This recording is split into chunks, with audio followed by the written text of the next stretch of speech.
Hey there, welcome to Hollywood Breakthrough. I'm your host, Danielle Tillis. Today we have a great guest. We have Tishuan Scott from the Retrieval. And here's a scene from the Retrieval.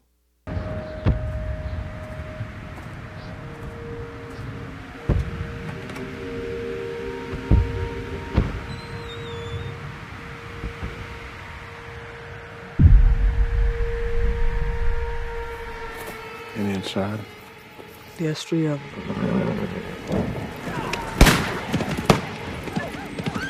That's money's what that is. I got something for you. Name of the man you're looking for is Nate. Your name Nate, sir? Your brother? He ain't well. He wants to see you before he goes. If you don't bring this man back, I'll find you and put you in the ground. Got any of the family? Didn't your mom ever teach you to shut up and listen sometime? I never knew my mama. No children? Had a child. We ain't make it.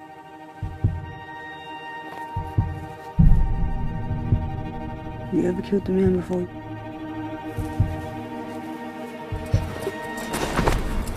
Found your boy.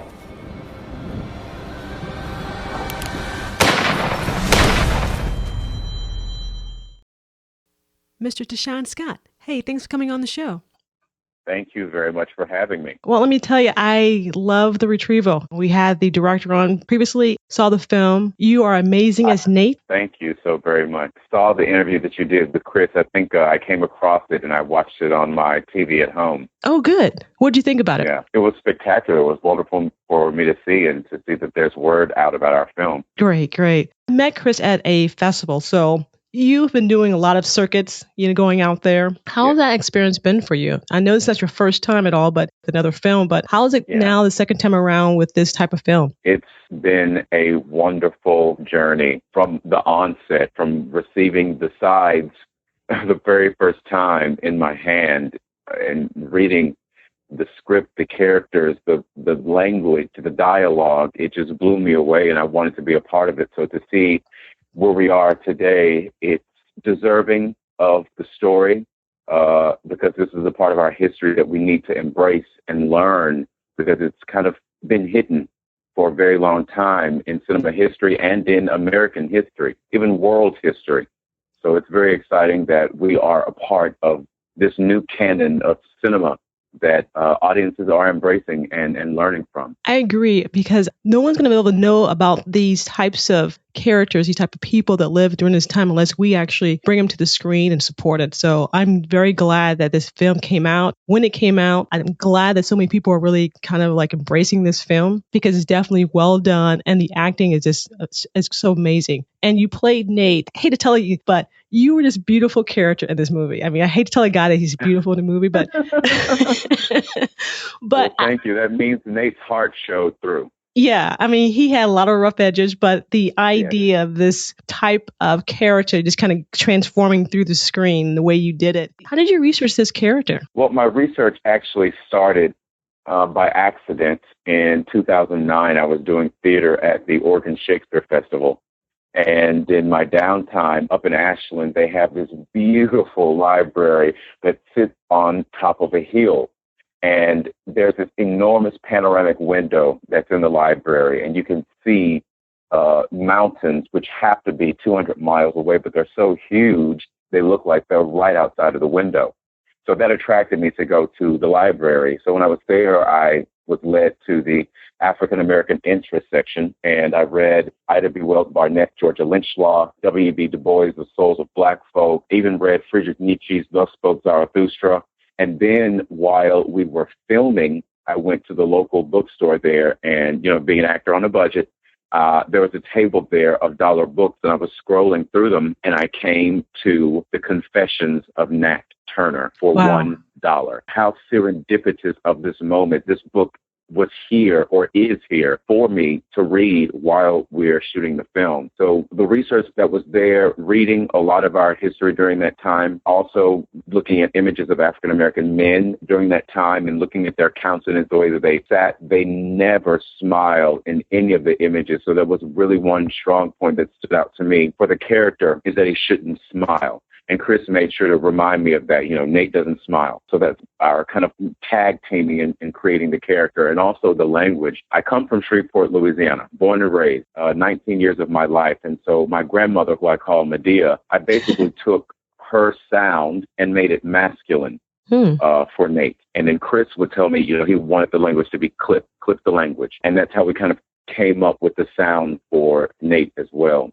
So there's a lot of factors that contributed into developing Nate as a being so that he would live off of the page and become a full living human being that we see in front of us, that we see as real. That's great. I mean, having that book at for $1 was definitely, I guess, in time. Yeah, it was like the perfect timing for you to kind of pick this book up to see. I noticed that in the film too, and I kind of mentioned that to someone when I was watching the film afterwards, that I'm so glad they stuck to the fact that Nate does not smile. I don't want to give a spoiler about the movie, but Chris and I talked about how the ending was, and I stressed on that ending a little bit for me, but I love the fact he did not smile, that he did not kind of break from what that character would be during that time. Yeah.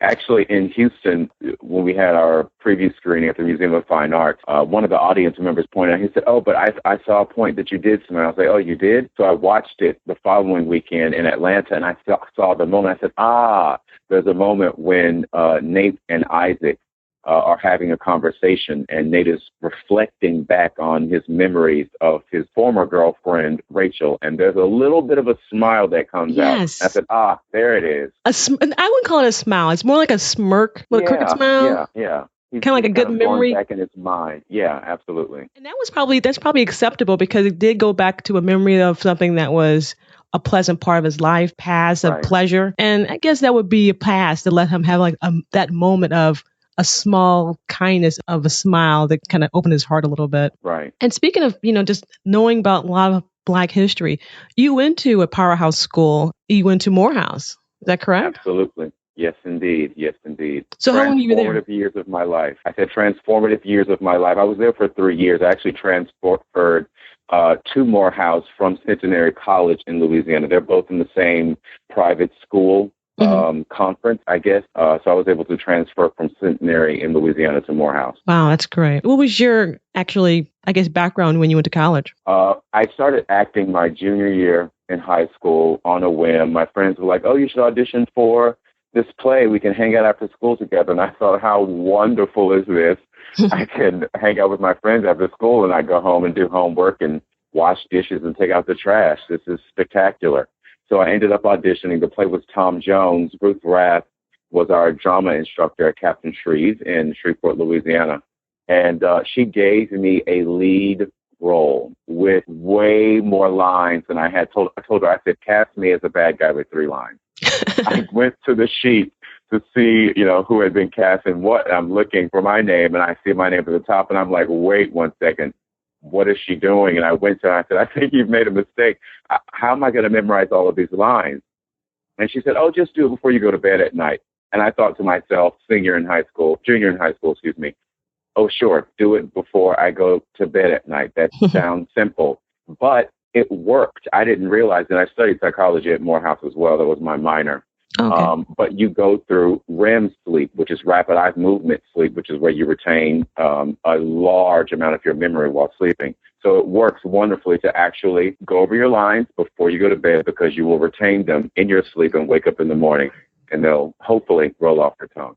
I started doing this when I was in college. That would have been so much helpful for me. Right. Hey, Ruth Rath, I got her at Captain Shreve. So she was the one that, one of the instructors, teachers that led me on this path. And I'm so very extraordinarily grateful to her. Wow, that's great. Now, a little bit about Nate itself. I mean, that character, the relationship he has with Ashton on the show, on the film, basically, that relationship, the father-son, different types of relationship that Chris was trying to build, the director, from that movie. are you pretty close with your family? Do you have those different types of family, different types of interactions? Where were you raised by your mother? You're raised by your grandmother only? Did you have that type of you were drawing from? Well, for Nate, I have my mom is married to my stepfather, so he's not a very emotional man, but he's a provider, and he's always been that provider. So I was able to pull from using our relationship to influence how Nate and Will would behave between one another. But my family, like, we're very loving. My mom is so awesome. Of course, she's a research nurse at Baylor Hospital in Houston, Texas. So having that background where, you go to school, you get a trade, and then you do your trade and you make money. It's a little bit different from having the trade of acting, where sometimes it's hit or miss and you could not be working for a very long time. And my mom is scratching her head saying, okay, what's going on? You need an income. You need to be working. You have degrees. You've gone to school. We got to connect the dots here. So now these things are happening in my life. So she's extraordinarily proud and excited. And my family is as well. I have a great connection with my two sisters, Dawn and Quinita, and they're both married. I have a nephew who is 10 years old, and I have 4 beautiful nieces, Jessica, Jada, Madeline, and Madison. Wow. Okay. So you have a very large family to draw from. Yeah. Well, as I'm thinking about everything here, when you're growing up, that your mom made a good point. Basically, as an actor coming up, there's a lot of odd jobs, things you have to do before you kind of make it. And how hard was that for you? I mean, you progress of moving and making, a name for yourself. But how hard is that to transition from going from where you were as just a struggling actor to where you are just going to all these different festival circuits and kind of savoring the moment? Or how's that working for you? I'm trying as best I can to live in the moment, because in the beginning, these experiences were very out of body, as if I was living in someone else's world, like the dream had come to life and I was in disbelief. And now the realization of talking with audiences about the film after it screens and engaging in a conversation about the film, going to the festivals that we've gone to and having those experiences and seeing how people overseas are so extraordinarily excited to meet me and to see the film and to talk about the film. It's actually blown my mind because it's beyond my wildest imagination. As an actor, I always felt that I didn't want to only be an actor known in America. To me, I felt as an artist, you want your art to touch everyone, not only one country. So the fact that the film has played in Quebec, Toronto, Australia, Belgium, we were in Deauville, France, Chris was in Serbia. The film just played this month in Luxor, Egypt. Oh, wow. Being all around, even in Brazil, it's beyond my wildest imagination. It is a fantasy come true. Wow. Now, this film, 3 years to do. Yes. And so what were you doing? Because I know he was doing a lot of editing, doing a lot of getting everything done. What did you do right after the film was over with and you had to go back to your life? What was the next move for you? Right. Well, the one thing that I actually got from doing this film, and I feel it was largely Nate's spirit, being that he's a grave digger, a survivor by working in the land. I was inspired to garden. And I actually have a garden now where I'm growing collard greens and Swiss chard and broccoli and all kinds of different things. I have an herb garden with rosemary and sage. So those are things that I did right after filming. I just wanted to plant something. I wanted to put something into the earth and have it grow. But as far as the living, I actually was pretty extraordinarily fortunate because I was living with my mom at the time. So I didn't have rent, but I had other responsibilities. So I actually was a substitute teacher in Houston for Galena Park Independent School District, as well as another school district that I can't think of right now. I worked at Pier 1 Imports in the stockroom. I did odd jobs. I modeled for the museum for some of their classes at the Glassell School of Art, which was mind-blowing because here I was just last month having a preview screening of the film at the Museum of Fine Arts Houston, the very same place where I modeled for their classes. So Wow. that's pretty much how I was able to earn an income in between. And I've been pretty lucky now, booked a couple of commercials. I did a TV show for Lifetime, or a TV film for Lifetime called Deliverance Creek, which is not promoted or out yet. But I just wanted to leak that and put it out there to let you all know that that will be coming soon as well. What's it called again? Deliverance Creek. Okay. It's directed by John Emile, and the executive producer and writer is Melissa Carter. Melissa Carter. Okay. And that's what you're working on right now? Well, actually, we shot that in December of 2013, and it should air sometime in the future. I think they are going to start letting the public know pretty soon when they can watch it on Lifetime. Okay, great. On Lifetime. That's really great. Right. And on that TV film, I play a slave, Moses Washington, whose wife, Kessie, comes to tell me that me and our two sons are being auctioned into slavery the following day.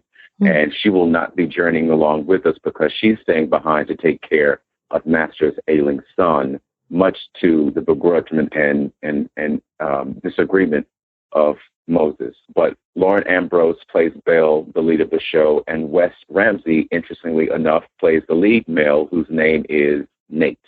Oh, wow. Right. Wow, that's a calling there for you. Yeah, serendipity. That is something.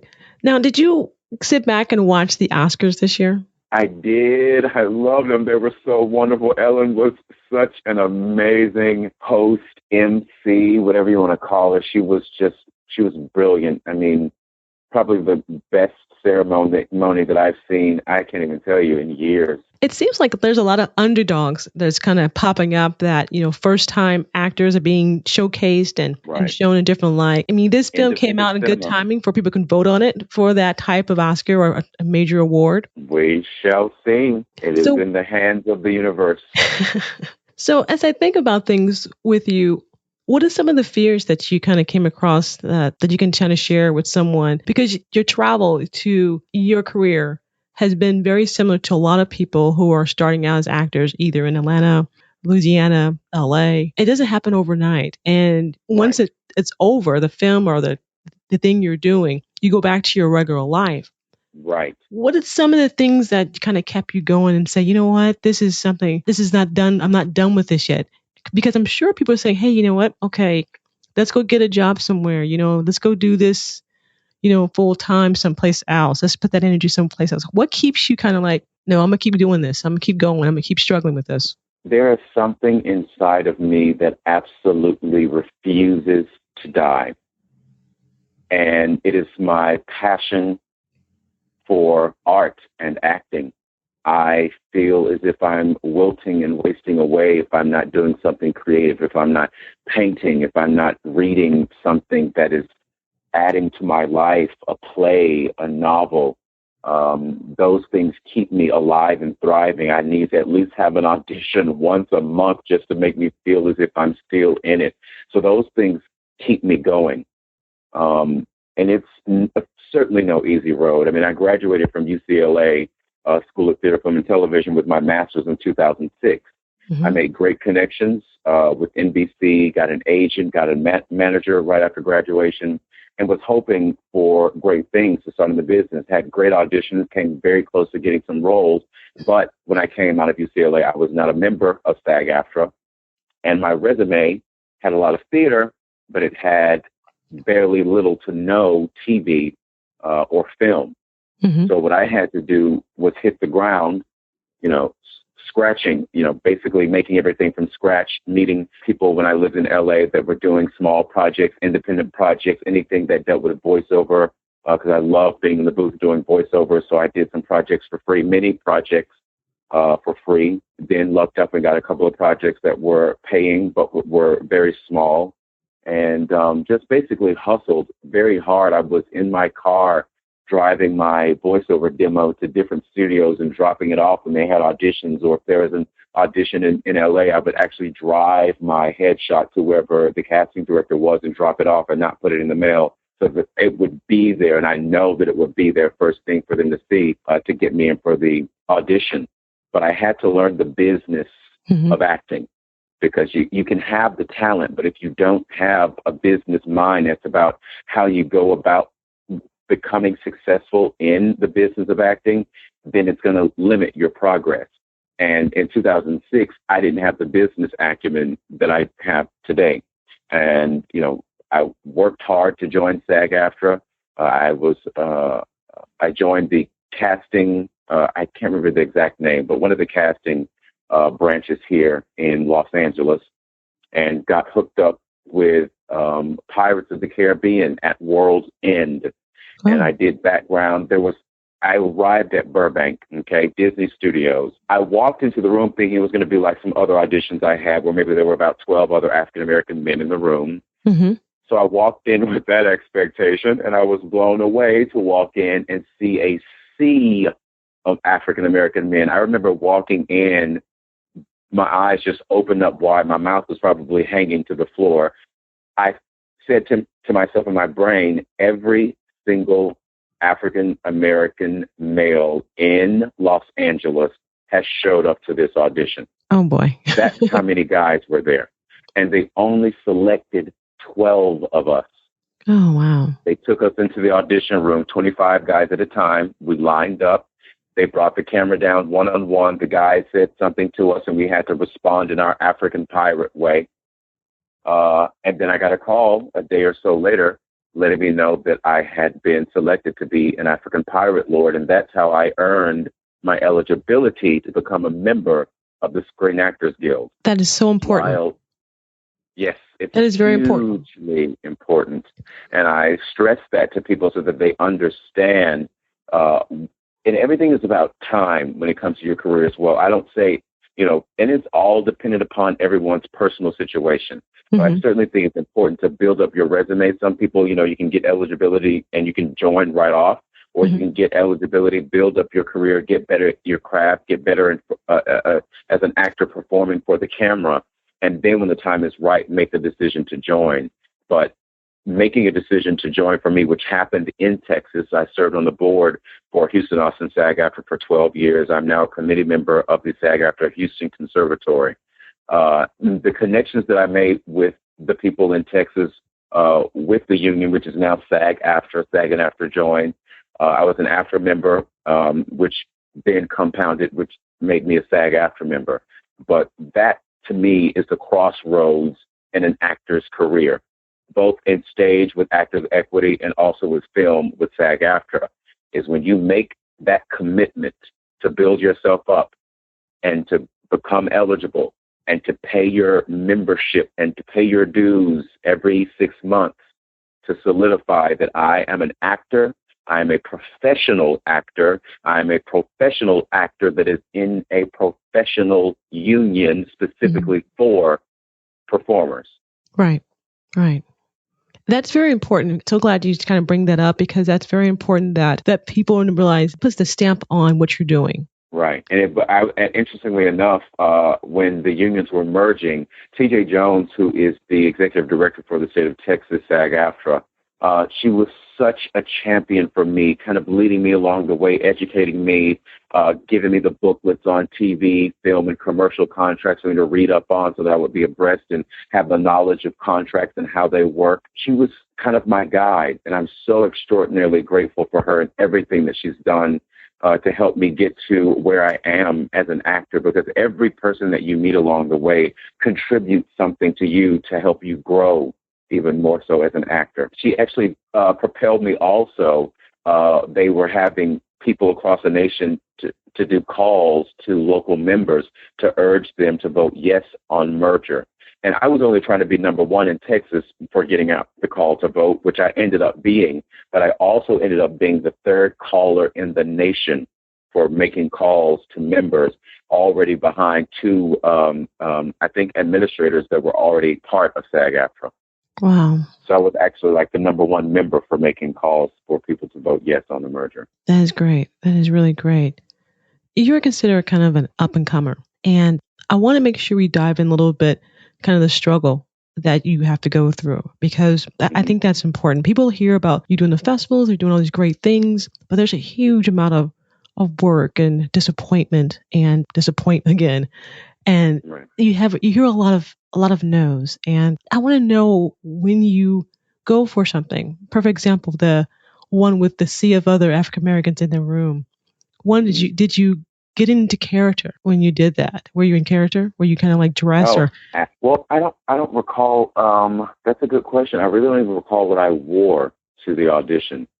But to answer that, absolutely yes, in character. I knew, and when I saw African Pirate Lord, I knew that I had to have a dialect.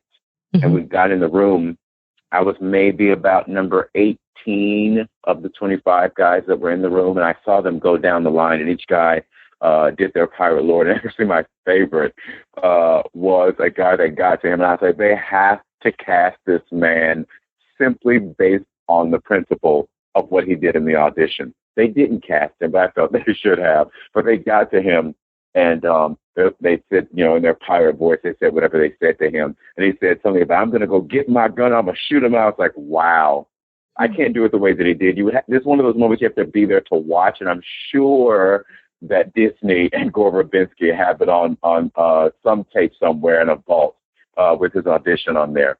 But I definitely got into character, found a sound for the character, and I just felt that I had to be very alive and very connected with the people that were auditioning us and with the characters, so they felt that there was truth there. To me, the audition for me was like me auditioning for a major role in a TV show or a film, and that's how seriously I took it, because I wanted to be a part of the film. Okay, let's talk a little bit about rejection. How do you deal with that? How does it make you feel when it happens? When they say, you didn't get the part, or you just don't get the call? How does that rejection feel, and how you deal with it, and then how do you bounce back from it? That's kind of a 3-part question. One thing that I have learned is I have learned to count all of my misfortunes as my fortunes. Gordon Hunt, Helen Hunt's father, taught us audition technique at UCLA. And he told us, whenever you have an audition, it's a game.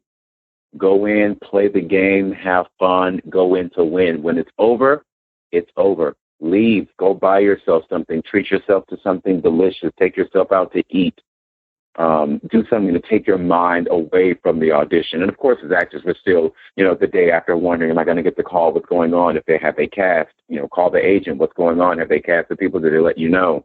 But having that piece of information from Gordon helps a lot, because it gets you to just remember that even still, that is your career, but you also have your personal self that you have to also take care of. So you have to treat yourself in the event that you do get the role, and in the event that you don't get the role. But everything is not for me. There have been some auditions that I really thought that I wanted to get. And when I saw the final product, I was actually very happy that I didn't get the role.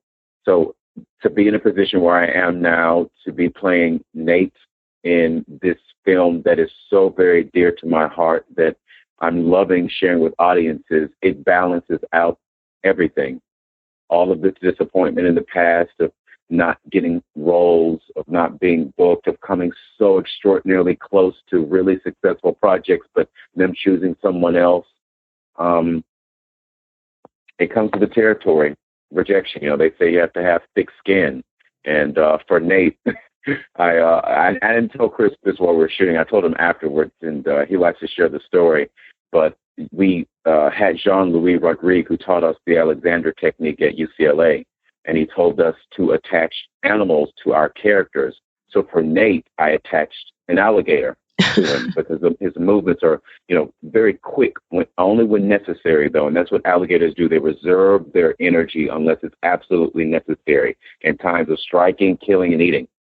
That's pretty much it. So that's what I attached to Nate. So he certainly has a tough skin, and I think I've developed a tough skin, and also, but with the realization that everything is not for me, and that I've learned to count my misfortunes as my fortunes. Okay, that's great. Now, doing the film, how are you, when Chris tells you, okay, we're doing a take, how are you preparing yourself for when you get right before you start Nate? What are you doing? What are you saying to yourself? What are you thinking? What do you have a fear? Do you have a pain in your stomach? Anything? What are you doing that's kind of getting you kind of prepared? We rehearsed so much for the film that there was no room for any anxiety or fear. It was kind of like learning to drive a stick shift. It was like second nature. I asked my ancestors first and foremost to guide me. So Nate rang true to audiences. So, as I said before, so that he's a living, breathing person that people watch and believe, not watching an actor perform, but watching a human being exist. So there was no butterflies, there were no nerves. I mean, on the first day, I told Chris Eska I was very intimidated. He's won an Indie Spirt Award for his first feature, and to work with someone like that, it can be very intimidating. But at the same time, what I knew was that he certainly believed in me to cast me out of Houston, Texas, a no-name actor, but he believed in me and he believed in what I could bring to the character. But we rehearsed. By the time that we got on set, there was really no space for fear. And then Nate is completely fearless. So I couldn't feel any form of fear playing his character. So I just asked my ancestors to guide me. I would be in the moment. I would be in the scene. I would be in character the whole time. I kept any technology away from me, any phones. I left my cell phone back at the actor house that we were staying at in Gonzales. And I think that helped establish for me period and time and mood and the personality of the man that I was to become in Nate. It sounds like you have a really great relationship with your family and your strong ties with your mother. When did it happen when you say to her, I'm an actor? When she finally called you, my son's an actor. How did that make you feel when this is my son, he's an actor? Did that? Oh, well, I mean, it's just hearing you say it makes my heart jump. So she's extraordinarily proud, and it makes me feel good because my whole aim in life is certainly to make my mom very proud of me. I want her to be, as she is, my number one fan. My mom got pregnant at 13 years old. Oh. She had me at 14 years old. So by statistics, I should be either dead or in jail. Right. I shouldn't have a bachelor's degree from Morehouse in drama and psychology. I shouldn't have a master's of fine arts from UCLA. I shouldn't be a lead in a feature film that's toured over our entire planet. So the work that I've done is not only to make her proud, but it's to make my grandmothers proud. Mm-hmm. My grandfather, who was a huge supporter of me acting. I was an extra in Varsity Blues, which is a film that's shot in Austin, Texas. We had to have a red jumpsuit and a blue jumpsuit. So he took me to a swap meet in Houston to find the right things for me to wear. And everywhere we went, he was telling everybody, he's going to be in a movie. He's going to be in a movie. And I said, grandfather's Papa, I called him Papa. I said, Papa, stop telling these people I'm going to be in a movie. I'm an extra in the back of 300 people in the audience. They don't care. He said, I don't care. I'm going to tell them, you're going to be in a movie. So, that excitement from my family, for my sisters, for my nephew and nieces who were 10 and under, to see me acting and living my dreams on the screen is a dream come true. I mean, I couldn't imagine a better way. And and that's something that I had to do. I had to get out of my way in order for these things to happen. Because I had gotten a part of the milieu after graduating from UCLA, thinking that in order for me to succeed in the business, that I had to absolutely live in Los Angeles.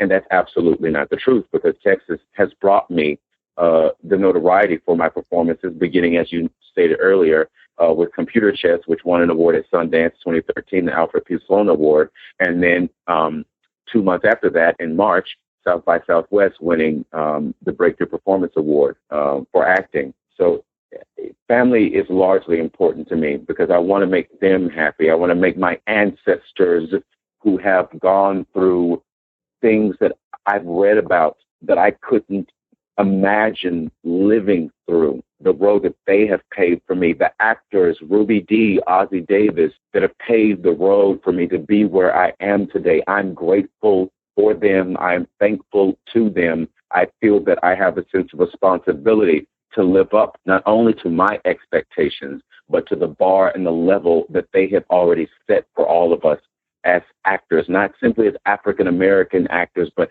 period, as an artist, as an actor. I owe them that responsibility. I was an Oprah scholar at Morehouse, And when I received that money, it was life-changing for me because without it, I would not have finished Morehouse College. So I also felt that I owe her the responsibility of making sure that she contributed to me reaching my dream. I have to be what they expect of us at Morehouse College, which is excellence. And that's what I strive for. I have a couple questions about that. One, I don't want to skip over the fact that you did win the jury award in 2013 for the special recognition of actors. That's a huge award. So definitely congratulations on that. Thank you so much. It was a surreal moment. I was actually typing on my iPad the winners of the awards of the night, and they got to the award they were announcing for acting. And they started speaking about a character and mentioning the way he is. And I said, oh, my goodness, that sounds a little like Nate. And by the time I thought that thought, she said, Tishuan Scott. And I was like I am now, frozen a little bit. And my friend Liz, who was sitting to the left of me, smacked my left leg. It's like, get up, they're calling you, go. And I got up out of my seat. I think she took the iPad. I remember walking down the aisle saying, oh, my God, is this actually happening? What's going on? They did not call my name. Okay, look at the screen up there. Okay, I see the screen. It has a retrieval. That is my name. So I should definitely keep walking. And then I saw the stairs, which were black and white. It was almost like the yellow brick road for me because I had on a black and white T-shirt, a white T-shirt with a black eagle on it, rather. So I walked up the stairs, and the jurors handed me the award, and they handed it to me where I was able to read it, and it already had my name on it. So it took my breath away to see that, to see Tishuan Scott and then see the retrieval. And then I got to the podium and then sat the award down, and I looked up, and there was a sea of people in front of me, an audience that I had to speak to. And I said in my brain, oh, my God, I have to say something.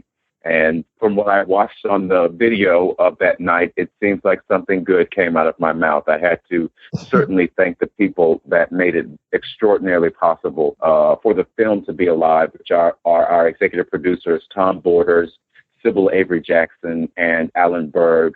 Of course, my wonderful director, Chris Eska, who you interviewed, Jacob, I'm getting their names mixed up, Jason Wehling and Jacob Esquivel, who are our producers who put in so much work and effort while on set. Jason was like master producer. He made dinner for us at night. He was on set doing everything, making sure that everyone was happy. So that's what that moment encompassed for me. It was a success I felt for all of us. And that's what I wanted to at least make sure that I did, was to thank the people that made it possible for me to stand on the stage to accept an amazing honor. You mentioned a little bit as well that you don't have to be in LA to get discovered, because you're right. You are in Houston, you're in Texas, and that's a little far stretched from LA, and you were picked for this film. That's important to know, because a lot of people think they have to leave their life to go to LA. And that may not necessarily be the truth for every actor out there. Right. Well, the universe said something to me after I got over my period of adjustment and depression from my transition to Houston, Texas. But the universe spoke to me saying the same sun that shines over Los Angeles also shines over Houston, Texas. So there was an aha moment for me that said, oh, well, if I can do it in LA, then I can do it in Houston, Texas. SAG-AFTRA is here, actors are here, directors are here, producers are here. Everything that LA has is here. And Austin is just this heart-pounding beauty of new, creative, amazingly gifted and talented directors with a plethora of talented actors to pick and pull from for their projects. So Texas is it for me. They call it the Lone Star State for a reason. A lot of stars are made there. Beyonce comes from Houston, Texas.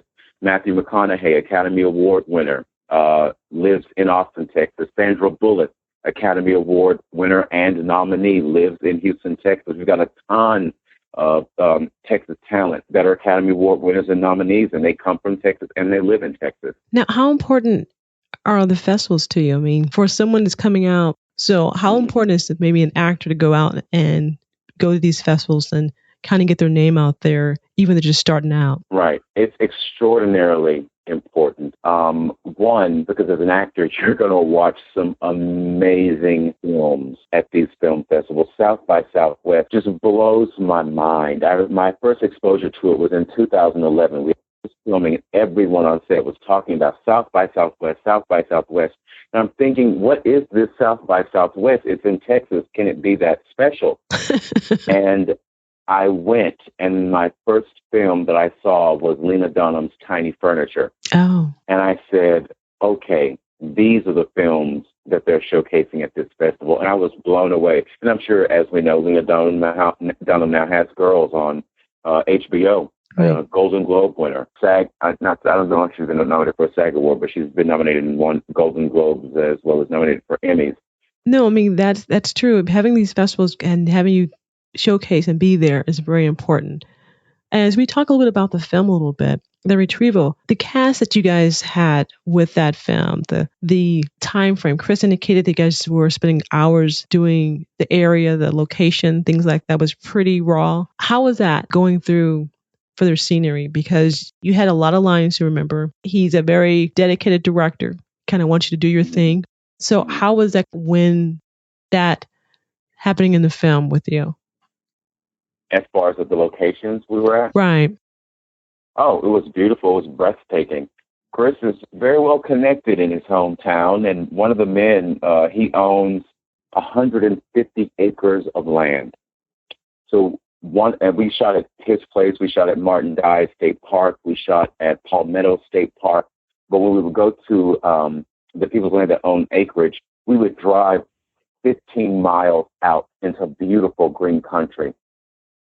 And on the screen, you all are getting to see one of the scenes where we call it the vines, where Will is climbing up through the vines and Nate is sitting carving. And I remember walking into that space and I was transported. I was no longer in Texas. I was in a completely different world. It blew my mind, and I felt so fortunate that I could be a human being and be in this place that seems to be untouched by human life. It was magical for me. So for me, physically being there and seeing it in person, I don't think really on camera it gives it justice. I think being there was extraordinarily magical, and I think as the actors and the cast and crew, we got to really experience something super, super special and then put it on screen for everyone to watch. Let's talk a little bit about some of your cast members doing the film.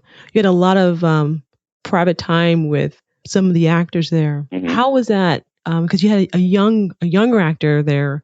Ashton was just coming up on his own, and you have Keston John, and you guys around this pit fire in the middle of nowhere, mm-hmm. and you guys are just kind of, you can see how this in silence, how you guys are still in this type of character and just watching everything. How easy or hard is that to be in that environment and just feel that character? The set, I call it the set, but the landscape, the land, the earth provided so much richness as a backdrop for us to pull from. When you're out there in nature, you become a part of it.